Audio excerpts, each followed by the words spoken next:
Salam. Firman Tuhan pada hari ini, di hari yang ke-348, tanggal 13 Desember tahun 2024, diambil dari kitab 1 Korintus pasal 4 ayat yang ke-5.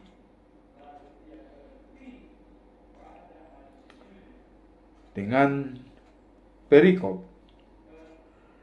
jangan menghakimi. Dan sebagai ayat intinya adalah, karena itu janganlah menghakimi sebelum waktunya, yaitu sebelum Tuhan datang. Ia akan menerangi juga apa yang tersembunyi dalam kegelapan, dan ia akan memperlihatkan apa yang direncanakan di dalam hati. Maka tiap-tiap orang akan menerima pujian dari Allah. Itulah ayat hari ini. Kemudian dalam bacaan pagi diambil dari Injil Markus pasal 13 ayat 1 sampai dengan 4. Kesusahan dan penganiayaan. Bacaan malam diambil dari kitab Yesaya pasal 9 ayat 17 sampai 20. Tuhan akan menghukum Israel. Dan sebagaimana pedoman kita selama bulan Desember dengan topik kenakanlah perlengkapan senjata terang. Itulah topik dalam satu bulan ini. Kemudian dijabarkan dalam Injil Yohanes pasal 1 ayat 9. Terang yang sesungguhnya, yang menerangi setiap manusia,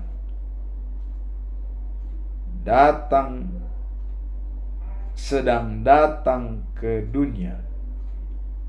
Jadi terang yang sesungguhnya yang menerangi setiap orang sedang datang ke dalam dunia.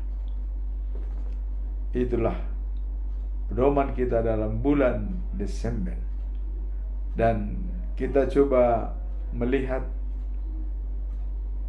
terang yang sesungguhnya datang ke dalam dunia adalah Yesus Kristus.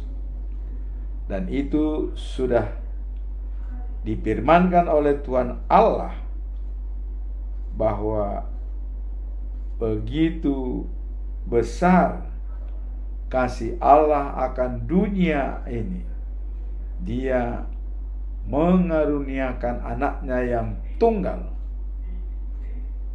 sehingga barang siapa percaya kepadanya tidak binasa, melainkan beroleh hidup yang kekal.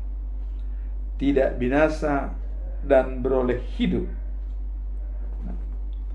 Dan kalau kita lihat setelah Yesus lahir ke dunia, dan waktu awal Dia untuk memulai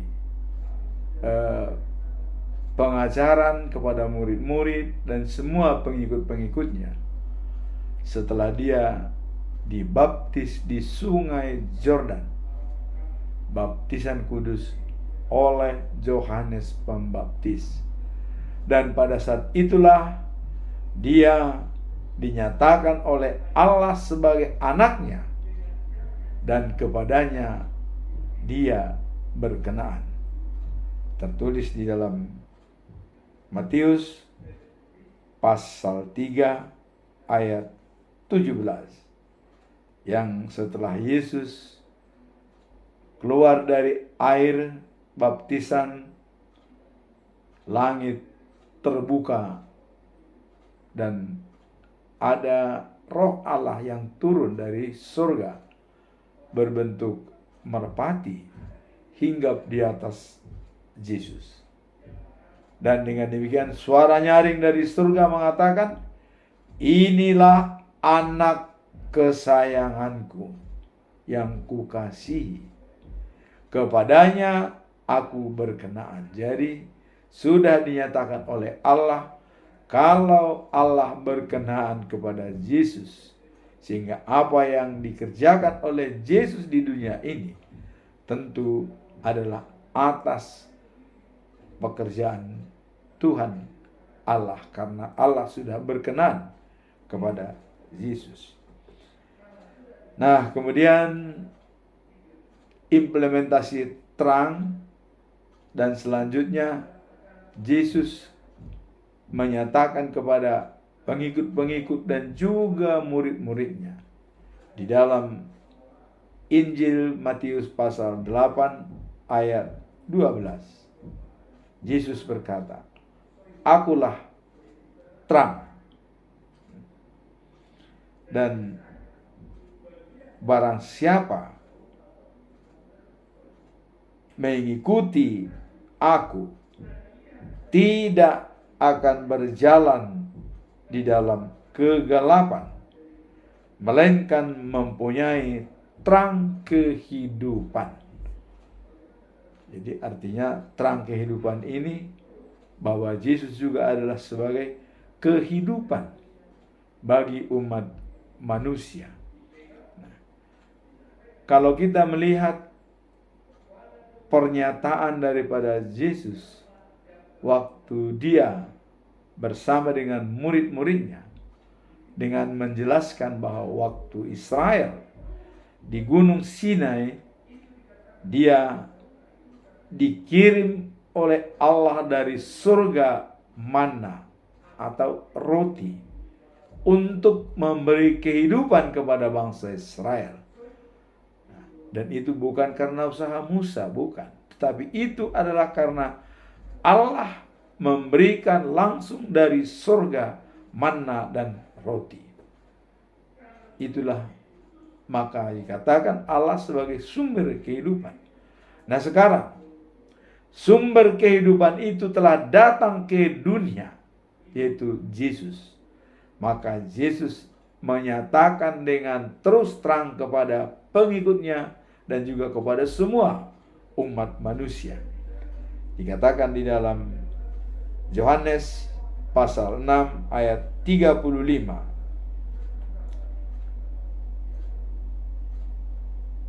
Yesus mengatakan bahwa dialah roti kehidupan, dan dialah roti hidup. Roti hidup berarti memberikan kehidupan bagi yang memintanya. Nah, maka dikatakan di sini adalah barang siapa datang kepadaku tidak akan kelaparan selama-lamanya. Bukan 1 minggu, bukan 1 bulan, bukan 1 tahun, tapi selama-lamanya. Dan bukan seumur hidup, karena masih ada hidup setelah hidup. Selama-lamanya Dia memberikan roti itu, ya. Bukan sewaktu kita di dunia, tapi di surga pun Dialah yang memberikan roti itu. Nah kemudian, percaya kepadaku tidak akan kehausan. Jadi antara kebutuhan jasmani ya, yang selalu membutuhkan makan dan minum, itu langsung diambil alih oleh Tuhan Yesus sebagai kebutuhan hidup rohani yang bisa hidup selama-lamanya.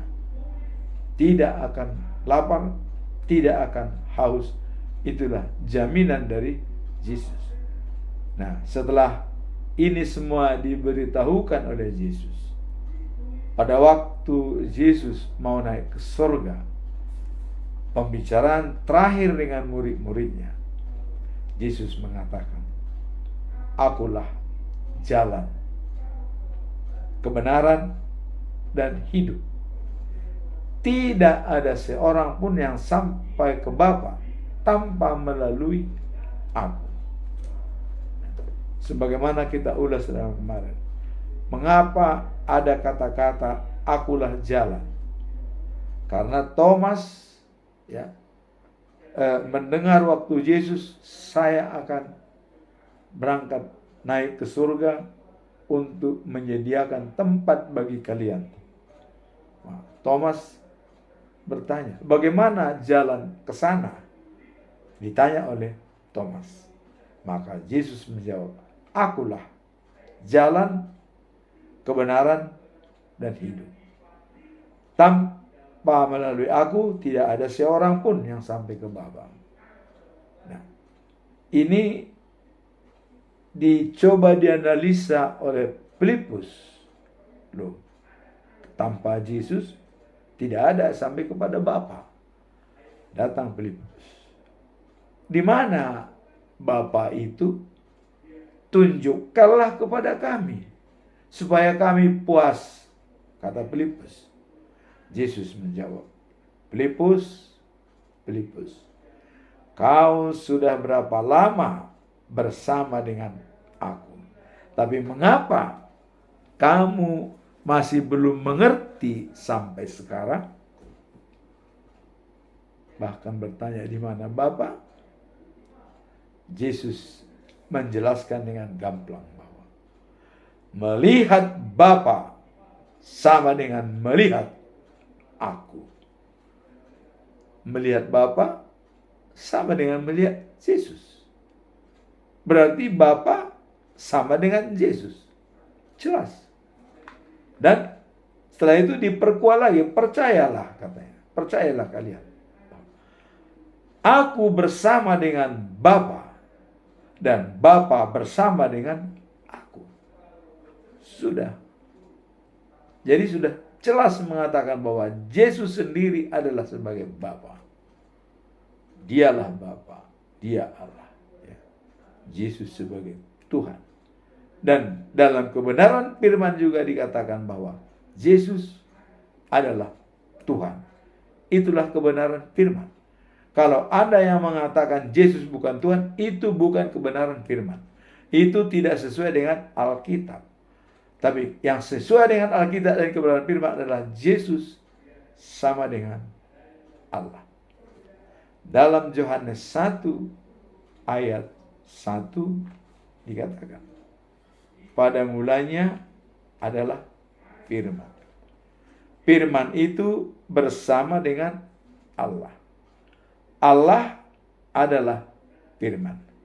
Berarti Yesus adalah firman. Ya, karena Allah sudah mengatakan itu. Ya. Begitu besar kasih Allah pada dunia ini.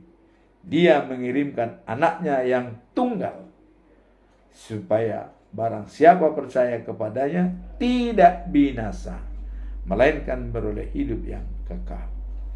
Jadi kita simpulkan bahwa Yesus adalah senjata terang untuk melawan kegelapan, untuk melawan belenggu-belenggu yang bisa mengganggu iman percaya kita kepada Tuhan. Dia adalah senjata terang yang sangat melawan kegelapan sehingga tidak ada kuasa kegelapan dalam terang. Kemudian yang kedua dikatakan bahwa Yesus adalah kebenaran firman.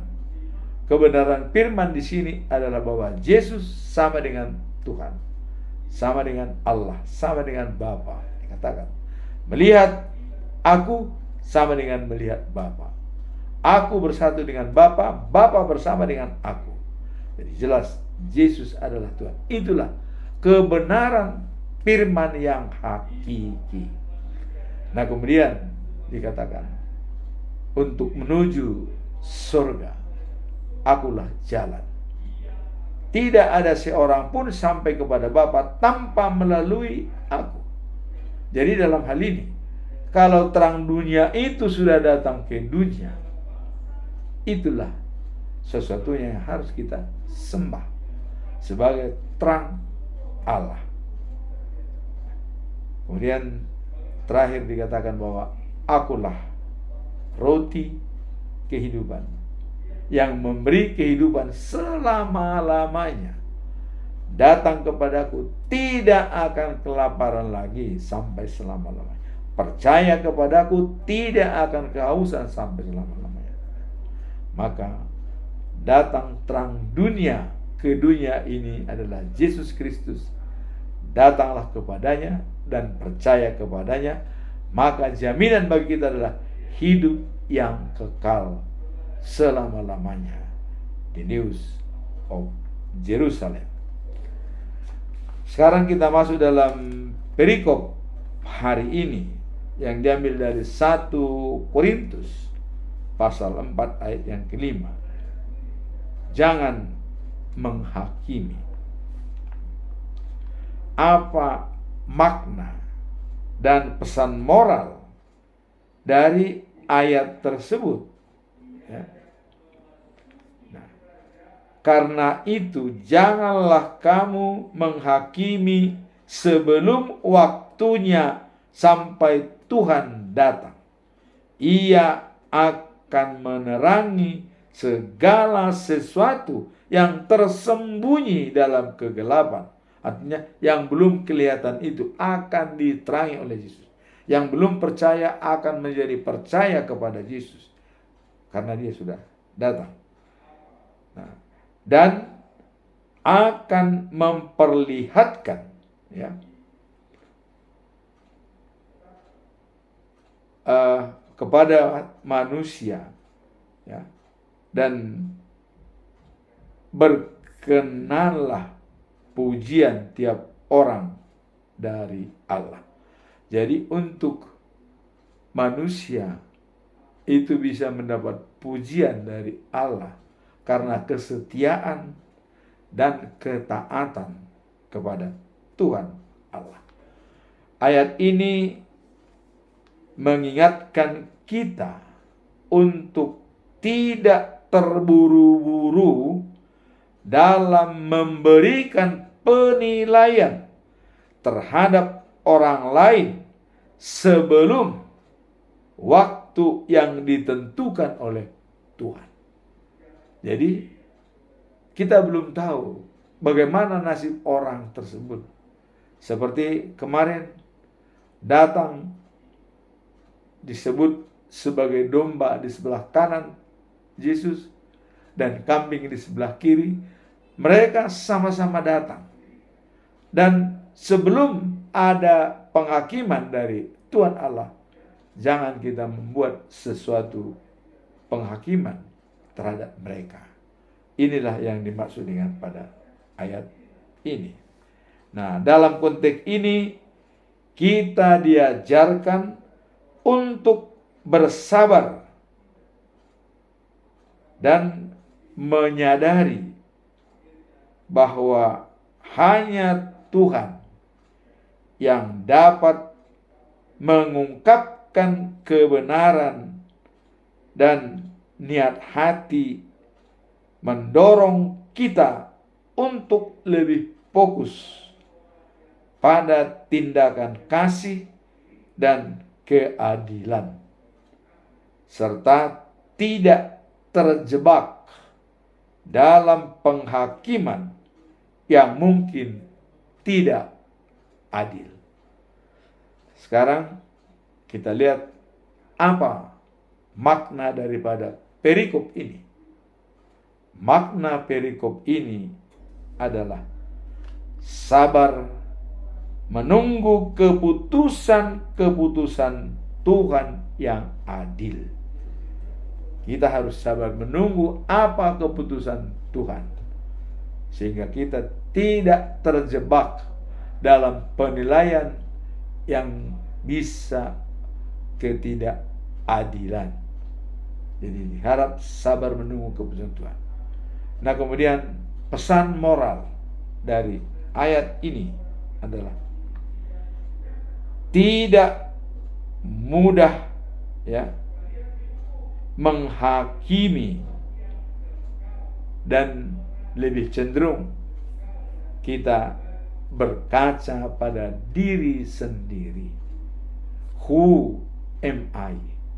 Siapakah saya di hadapan diri saya, terutama di hadapan keluarga saya, anak istri saya, di hadapan masyarakat, dan di hadapan Tuhan. Itu yang perlu kita pertanggungjawabkan, dan itulah pesan moral dari perikop ini. Tidak mudah menghakimi, tapi cenderung kita melihat siapa diri kita sendiri. Itulah dalam perikop hari ini, bahwa jangan menghakimi. Kemudian kita masuk dalam bacaan pagi, diambil dari Markus pasal 13 ayat 1 sampai dengan 4. Kesusahan dan penganiayaan. Ayat ini menggambarkan mereka ketika Yesus menyampaikan ramalan. Jadi waktu Yesus bertemu dengan murid-muridnya dan dia menyampaikan suatu ramalan mengenai penghancuran baik Allah di akhir zaman. Jadi di sini dikatakan bahwa ada ramalan daripada Tuhan Yesus, penghancuran baik suci ya zaman, dan tidak ada yang bisa utuh yang kelihatan seperti Markus 13 ayat 2. Yesus berkata kepadanya, melihat engkau sama bangunan itu. Jadi kalian sudah melihat bangunan itu.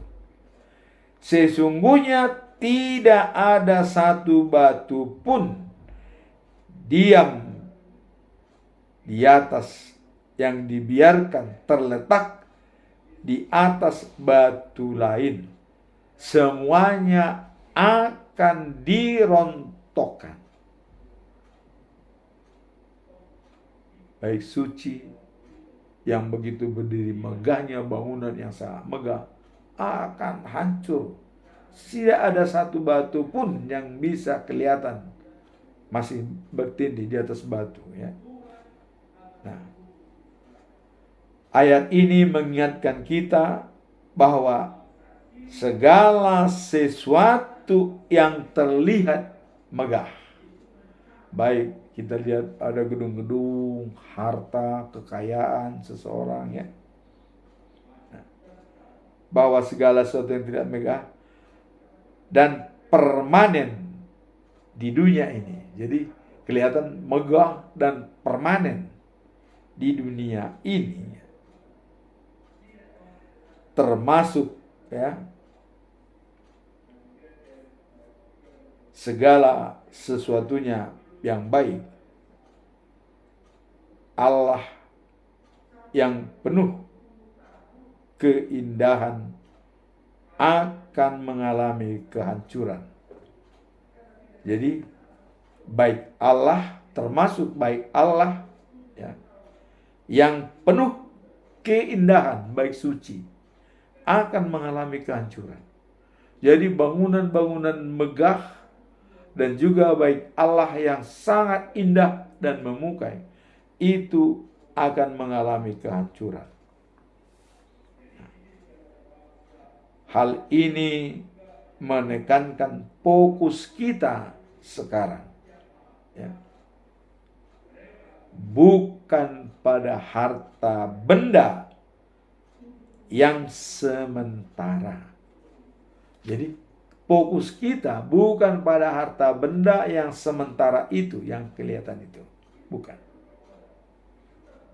Tetapi pada hal-hal yang spiritual yang kekal dalam kehidupan, menjadi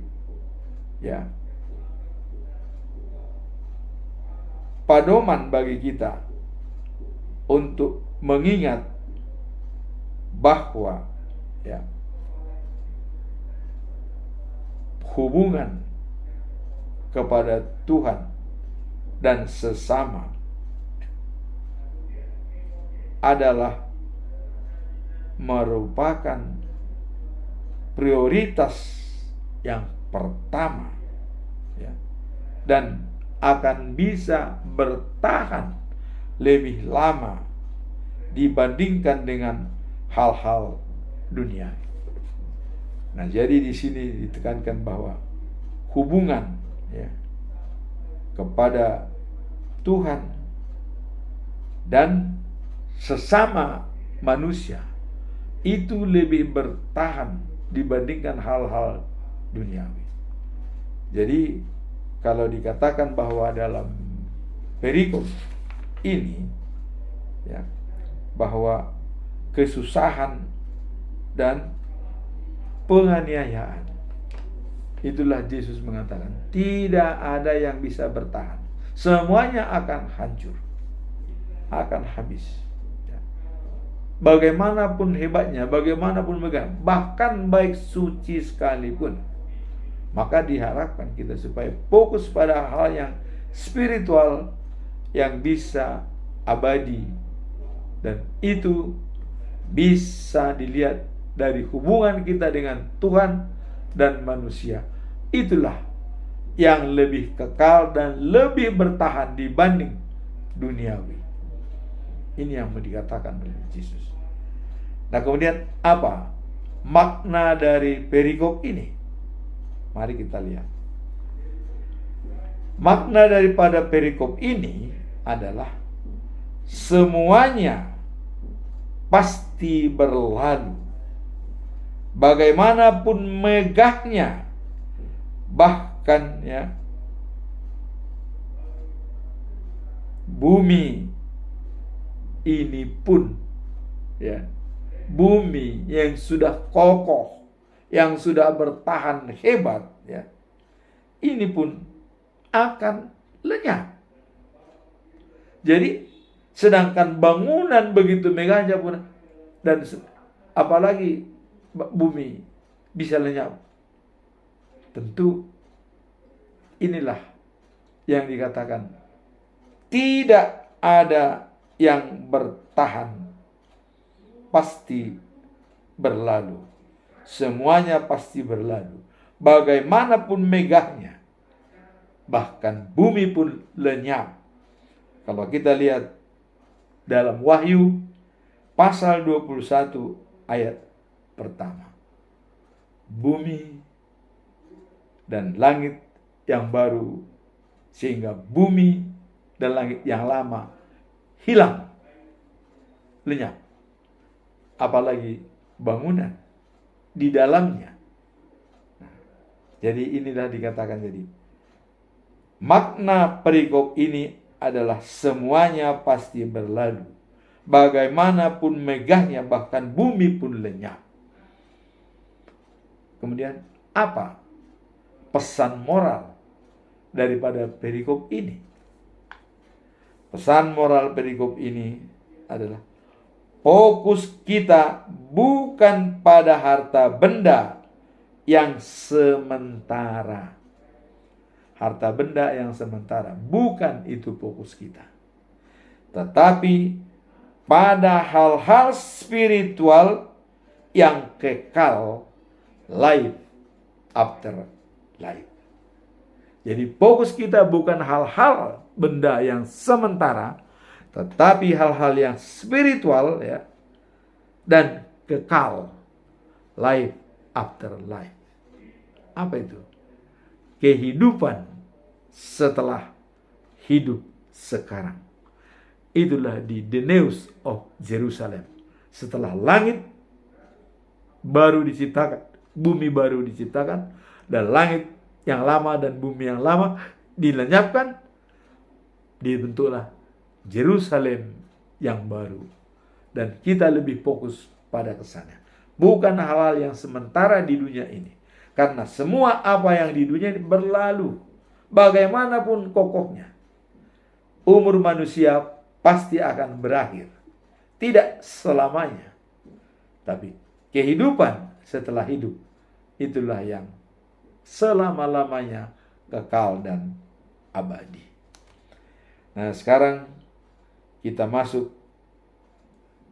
dalam perikop bacaan malam, diambil dari kitab Yesaya pasal 9 ayat 17 sampai dengan 20. Tuhan akan menghukum Israel. Apa makna dan pesan moral dari ayat ini? Nah, kita lihat. Ayat ini mencerminkan peringatan akan akibat ketidaktaatan dan konflik yang dihadapi umat Tuhan. Jadi adanya ketidaktaatan dan konflik yang dihadapi oleh umat Tuhan.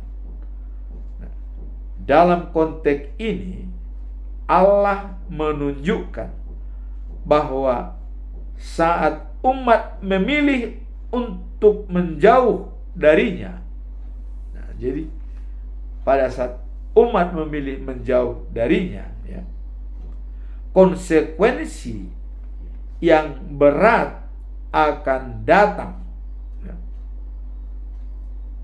termasuk kebingungan. Jadi konsekuensinya datang, termasuk kebingungan, ya, kehampaan, dan konflik yang tak terhindarkan.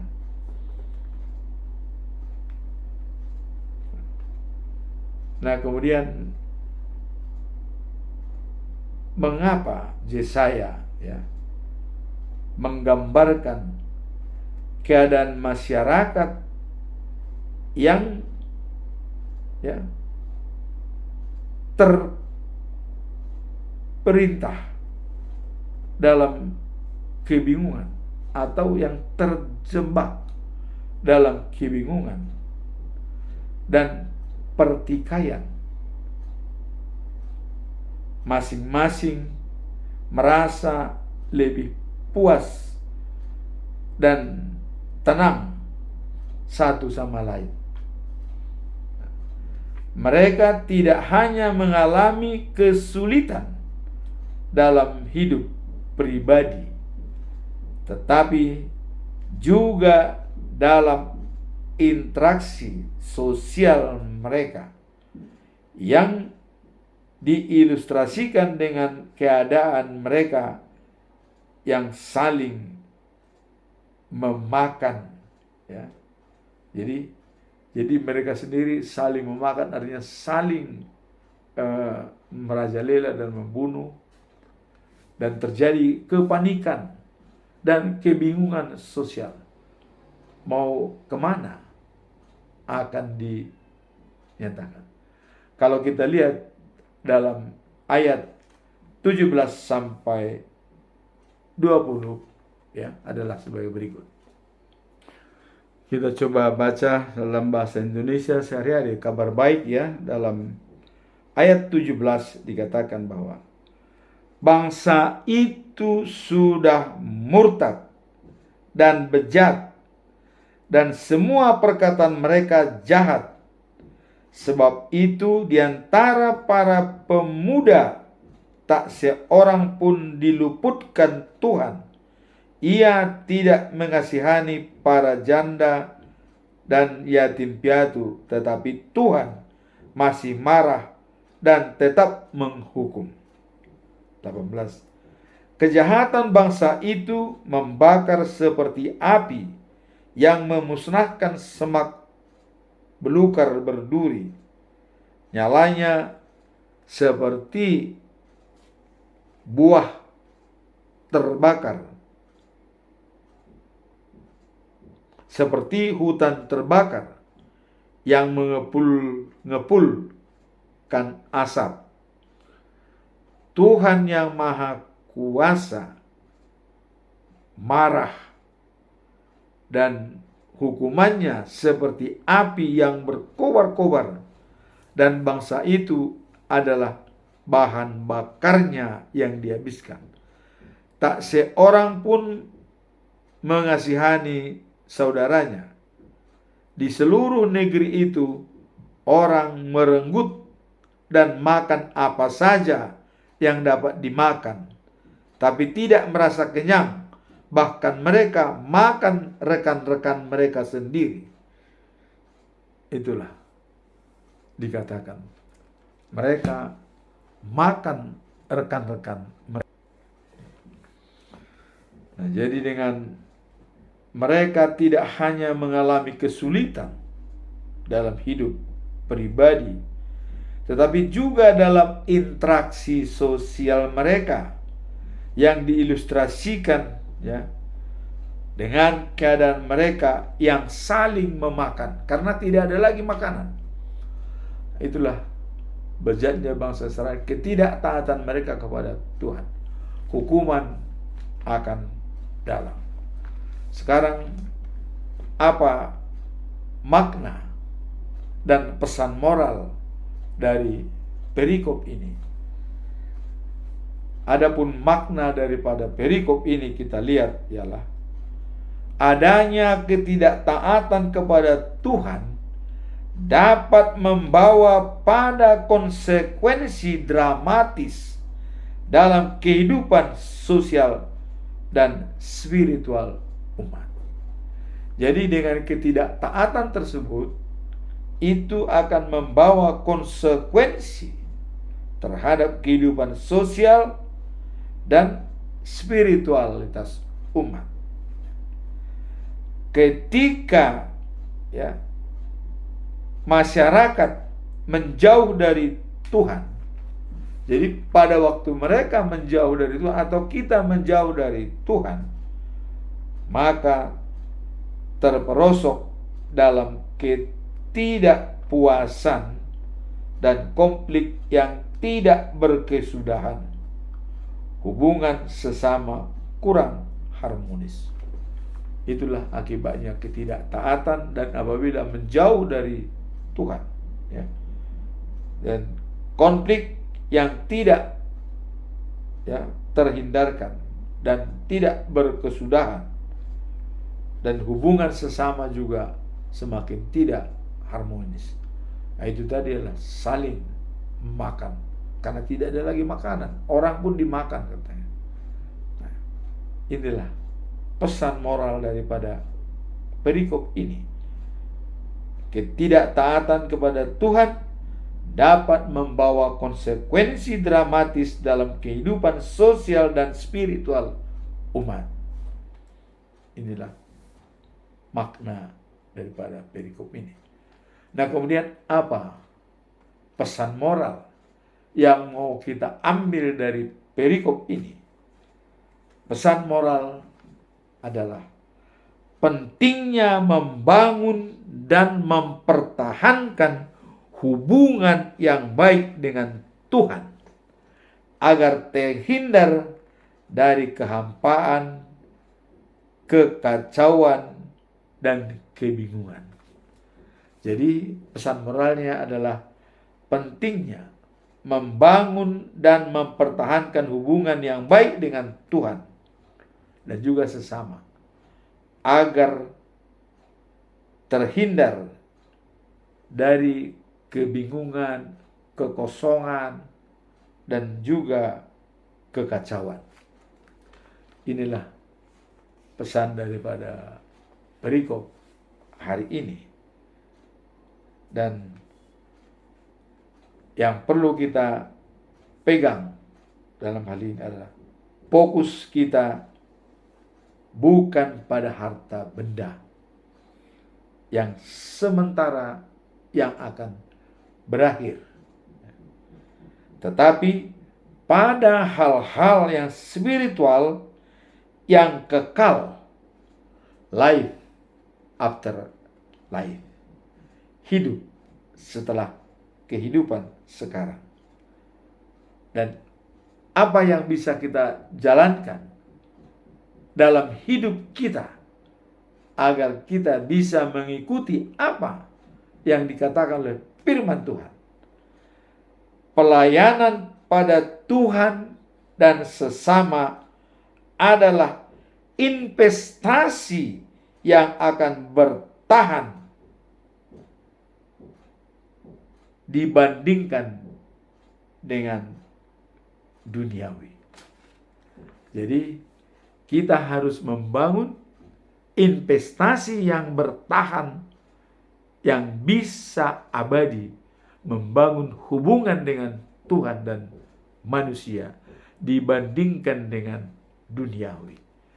Inilah firman Tuhan pada hari ini. Semoga kita tetap memakai perlengkapan senjata terang untuk dapat memperoleh hidup yang kekal dan abadi. Amin. Tuhan memberkati kita.